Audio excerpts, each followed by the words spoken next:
mataas ang respeto at pagkilala ng mga dayuhang employer sa ating mga OFW. Sa patuloy na paghahatid sa inyo at pagpapakilala ng ating mga overseas Filipino workers sa kanilang paglilingkod sa ibayong dagat, ito po ang inyong Pilipinas Online Bantay OCW. Para sa Inquirer.net, ako po si Susan K.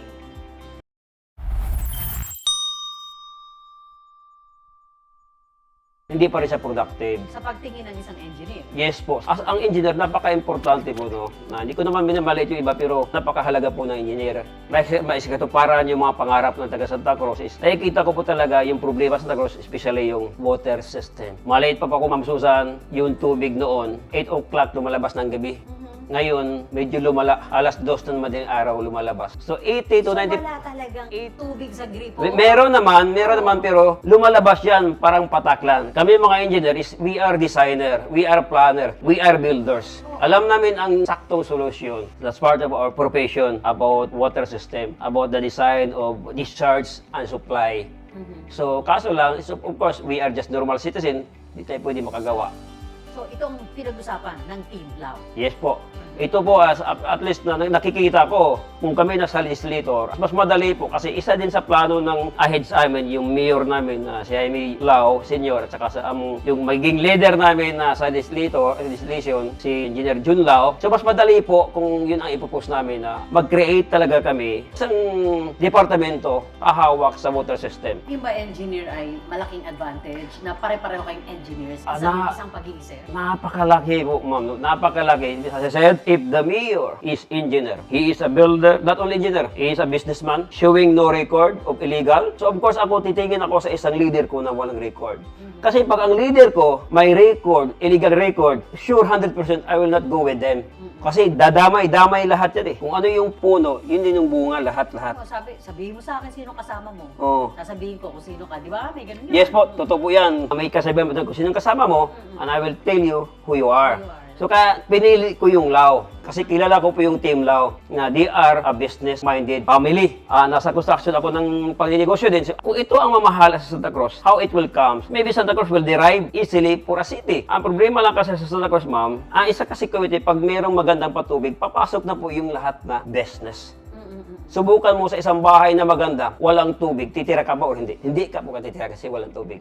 Same with Santa Cruz, problemado po yung patubig sa amin.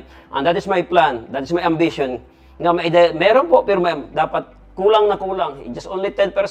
So kulang na kulang para ma-develop siya, para magkaroon ng full development ang Santa Cruz. So I do believe na sa aking pagsali sa politiko is, naniwala po ako sa awa ng Diyos, talagang meron ako may bibigay sa aming mga taga Santa Cruz.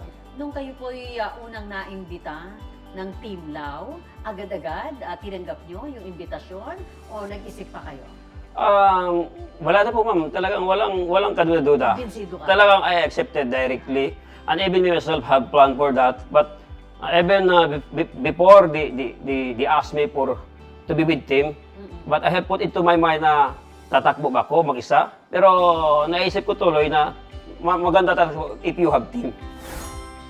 Tapos mong talikuran ang malaking sweldo sa abroad. Correct, ma'am. Correct, diba? correct. Ano yung mensahe mo sa mga kapwa mo, OFW?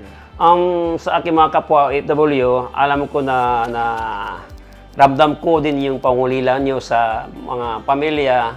May awa ang Diyos din na kung ano yung plano sa buhay natin, ay talaga ibibigay niya. Just pray.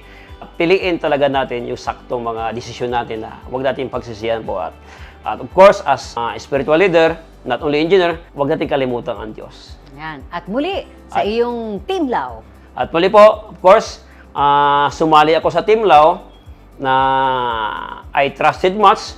At bakit hindi ako sumali sa ibang mga grupo? Of course, nakikita ko, as engineer, as spiritual leader, alam ko kung sino ang dapat sabuhan ko na hindi masisira yung imahen ko bilang engineer at bilang pastor. Engineer, thank you very much.